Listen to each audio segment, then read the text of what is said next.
आप लोगों को पढ़ाएंगे कक्षा 12 जीव विज्ञान अध्याय 5 वंशागति एवं विविधता के सिद्धांत में पहले चलते हैं आपकी भाग 2 मेंडल के नियम एवं चिकर बोर्ड के बारे में हम आपको आज बताएंगे।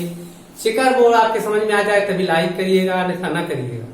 तो ध्यान से समझ लीजिए कि मेंडल के नियम क्या है। तो मेंडल के 3 नियम है। पहला है प्रभाविता का नियम, दूसरा है पृथक्करण का नियम और तीसरा है स्वतंत्र व्यूहन का नियम।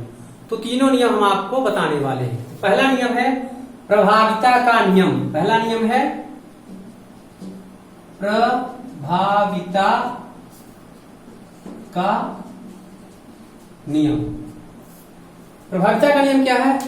इसमें मेंडल ने इस नियम के अनुसार 2 विपरीत लक्षणों वाले गुणों को ध्यान में रखकर क्रॉस कराया गया तो F1 पीढ़ी में जो संतति प्राप्त होते हैं वह केवल प्रभावी लक्षण वाले ही दिखाई देते हैं, इसलिए इसे कहते हैं प्रभाविता का नियम। जैसे कैपिटल टी ये लंबे पौधे और ये बौने पौधे, लंबे बौने पौधे और ये लंबे पौधे, इनके बीच इन्होंने क्या किया? क्रॉस कराया। तो F1 पीढ़ी में कैपिटल टी स्मॉल टी, केवल इसमें क्या होता है कि एक प्रभावी लक्षण जो दिखाई देता है वो प्रभावी लक्षण और दूसरा अप्रभावी लक्षण जो छिप जाता है वह कहलाता है अप्रभावी लक्षण। तो ये क्या है? इस नियम के अनुसार मेंडल ने क्या कहा कि इस नियम के अनुसार जब 2 विपरीत लक्षण वाले के बीच क्रॉस कराया जाता है जनकों के बीच, तो F1 पीढ़ी में, ये F1 पीढ़ी है, F1 पीढ़ी में केवल प्रभावी लक्षण ही दिखाई देते हैं, अप्रभावी होने के कारण गुण दब जाते हैं, छिप जाते हैं, इसलिए इसे प्रभाविता का नियम कहते हैं। ये सभी लंबे हैं, लंबे लेकिन संकर लंबे। क्यों संकर लंबे हैं? क्योंकि प्रभावी है लंबा, बौना अप्रभावी है तो दब जाता है, इसे कहते हैं प्रभाविता का नियम। दूसरा नियम है शुद्धता का नियम। शुद्धता का नियम, तो इस नियम के अनुसार जब F1 पीढ़ी में जब युग्मकों का निर्माण होता है, F1 पीढ़ी के बाद संकरण की क्रिया हो जाती है, तो F2 पीढ़ी में जो गैमीट बनते हैं, तो जो गैमीट बनते हैं उसमें युग्मक अलग अलग किसी बिना कारक के प्रभावित हुए बिना अलग अलग हो जाते हैं, उसे हम युग्मकों की शुद्धता का नियम कहते हैं। जैसे कैपिटल टी स्मॉल टी, तो ये आपस में क्रॉस हुआ, क्या बना? Capital T small T. लेकिन जब ये युग्मक का निर्माण करते हैं कैपिटल टी स्मॉल टी, ये एक दूसरे को बिना प्रभावित किए, ये F1 पीढ़ी है, तो F1 पीढ़ी में जब गैमीट का निर्माण होता है तो बिना एक दूसरे को प्रभावित किए शुद्ध अलग अलग युग्मकों का निर्माण हो जाता है, जिसमें एक कारक दूसरे कारक को प्रभावित किए बिना स्वतंत्र रहता है। यह कहलाता है युग्मकों की शुद्धता। क्योंकि युग्मक यहाँ शुद्ध बनते हैं, इसे हम युग्मकों की शुद्धता का नियम भी कहते हैं। तो जब विपरीत लक्षणों के बीच में ध्यान में रखकर क्रॉस कराया जाता है तो जो F1 पीढ़ी के संतति होते हैं उनके गैमीट निर्माण के समान युग्मक शुद्ध हो जाते हैं, इसलिए इसे शुद्धता का नियम भी कहते हैं।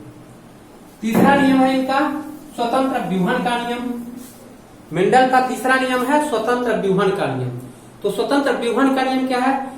इस नियम के अनुसार जब 2 विपरीत लक्षण वाले जनकों के बीच या 2 से अधिक लक्षण वाले जनकों के बीच आपस में संकरण कराया जाता है तो F1 पीढ़ी में जो संतति उत्पन्न होती है वह बिना एक दूसरे को प्रभावित किए बिना F2 पीढ़ी में शुद्ध रूप से बिना एक दूसरे को प्रभावित किए हुए अपना आकार, प्रकार, रंग, रूप बनाए रखता है, अर्थात अपने ही लक्षण को प्रकट करता है, स्वतंत्र रूप से दिखाई देता है, उसे स्वतंत्र व्यूहन का नियम कहते हैं। इसे द्विसंकरण क्रॉस के द्वारा समझाया जा सकता है। इसमें जो युग्मक होते हैं F2 पीढ़ी में जो युग्मक होते हैं फिनोटाइप प्रकार मतलब आकार की दृष्टि से 4 प्रकार के होते हैं। तो आ जाता है कि सिद्ध कीजिए 9:3:3:1। द्विसंकरण में सिद्ध कीजिए कि युग्मकों का F2 पीढ़ी में युग्मकों का अनुपात जो होता है 9:3:3:1 होता है। तो ये चिकर बोर्ड द्वारा स्वतंत्र व्यूहन नियम को चिकर बोर्ड द्वारा आपको समझाएंगे।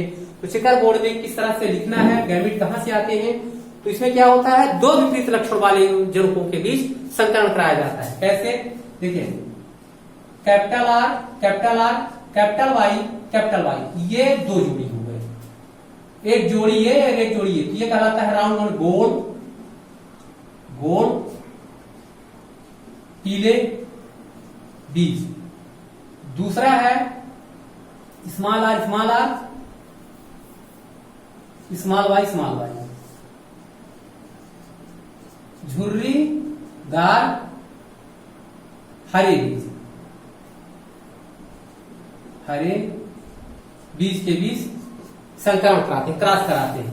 तो जो F1 पीढ़ी में प्राप्त होता है, capital R small R, capital Y small Y, ये गोल और पीले हैं लेकिन संकर बीज है, ये कहलाता है F2 पीढ़ी, F1 पीढ़ी, F1 पीढ़ी।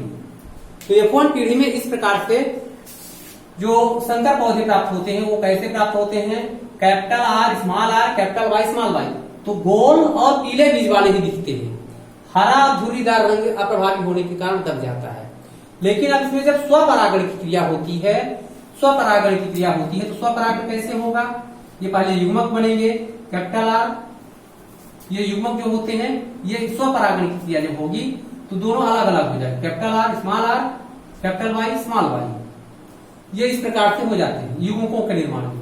तो इनके जो संकरण स्वपरागण की क्रिया जो होगी, स्वपरागण की क्रिया जो होगी, तो इनमें इस प्रकार से होगा, इसमें ये युग्मकों का निर्माण हो जाता है, capital R small R, capital Y small Y, ये है युग्मक या गैमीट, गैमीट। तो इनमें स्वपरागण हो रहा है, किसमें, इन्हीं में हमने स्वपरागण की क्रिया करा दी। तो स्वपरागण में चार प्रकार के गैमीट बनते हैं। यहां देखिए कैपिटल आर, कैपिटल वाई, एक गैमीट प्राप्त हुआ। दूसरा कैपिटल आर स्मॉल वाई, तीसरा स्मॉल आर कैपिटल वाई, और चौथा गैमीट है स्मॉल आर स्मॉल वाई। ये चार प्रकार के स्वपरागण करा देते हैं, तो चार प्रकार के गैमीट प्राप्त होते हैं। अब यही गैमीट नर और मादा की भांति कार्य करते हैं, तो हम मादा को इस प्रकार से और नर को तीर के निशान से दर्शाते हैं। तो यहां हम लिख देते हैं सभी गैमीट को, कैपिटल आर, ध्यान से देखिए चेकर बोर्ड समझ में आ जाएगा, capital R, capital Y, small R small Y, capital R small Y, small R capital Y, small R small Y, यही मादा गैमीट हुए और यही नर गैमीट होगा। Capital R capital Y, capital R small Y, small R capital Y और small R small Y. अब इनके बीच हम संकरण कराते हैं, तो ध्यान से देखिए चेकर बोर्ड आपके समझ में आ जाएगा। यहां स्वपरागण हो रहा है, लिख देंगे स्वपरागण, और ये गैमीट है, ये जनक है, जनक। तो capital R capital R, capital Y capital Y, ये कैसे दिख रहे हैं, गोल पीले लिखेंगे, गोल पीले। फिर capital R capital Y small Y, ये हरा रंग अप्रभावी है और वाई पीला रंग प्रभावी है, तो ये भी क्या दिखेगा, गोल पीला। फिर capital R small R capital Y, ये भी गोल पीला। Capital R capital Y small Y, ये भी दिखेगा गोल पीला। क्यों, क्योंकि झुर्रीदार दब गया, प्रभावी वाला रंग ही दिखता है। जब दो युग्मक हो तो प्रभावी रंग ही दिखता है, तो सभी गोल पीले बीज बने। दूसरा देखिए capital R capital Y, capital R capital R capital R capital R capital Y small Y, ये भी गोल पीला। कैपिटल आर स्मॉल वाई, गोल हरा हो गया। फिर capital R capital Y small Y, गोल पीला। कैपिटल आर स्मॉल वाई गोल हरा। फिर capital R small R, capital Y ये गोल पीला। फिर इस कैपिटल आर पहले लिखेंगे small R, capital Y small Y गोल पीला।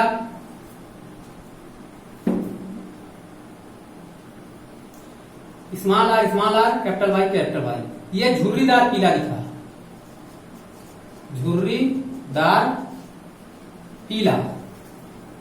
Small R capital Y small Y ये भी झुर्रीदार पीला हो गया। अब capital R capital Y small Y ये गोल पीला दिखा।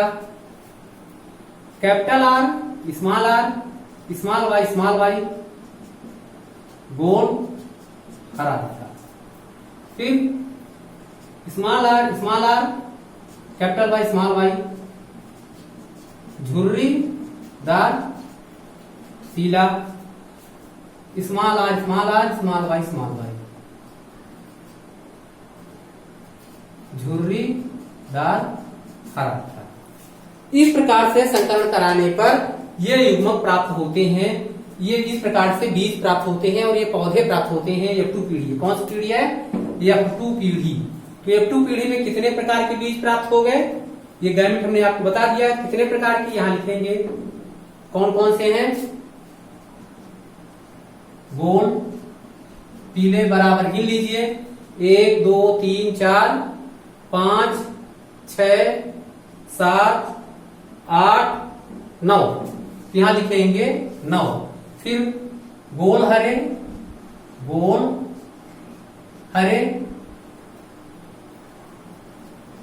झुर्रीदार पीले और झुर्रीदार हरे बीज। ध्यान से देख लीजिए गोल पीला हो गया, झुर्रीदार पीला 1, झुर्रीदार पीला 2 और झुर्रीदार पीला 3।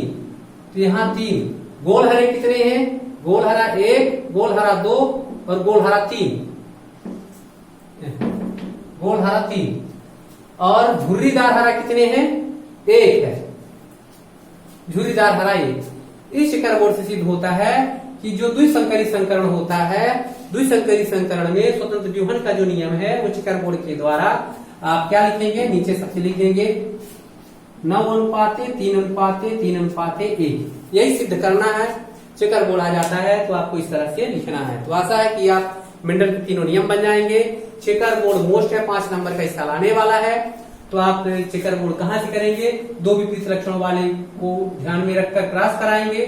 तो जो F1 पीढ़ी होगा, F1 पीढ़ी में युग्मक बन जाएंगे। युग्मकों से गैमेट अलग अलग करके इनमें संकरण करा देंगे। तो 4 प्रकार के मेन ये गैमेट आपको मिल जाएंगे। यहाँ से आपको गैमेट ये मिल जाएंगे। इसके नीचे ये जो बनाए हैं इसी के नीचे ठीक आपको ये चारों लिखना है। जैसे ये लिखे हैं इसके नीचे ये 4 बना करके आप समझा देंगे तो आपसे ये शिखर बोर्ड बन जाएगा। आशा है कि आपके समझ में आ गया होगा। तो तुरंत चैनल को सब्सक्राइब करें, कमेंट करें, लाइक करें। धन्यवाद।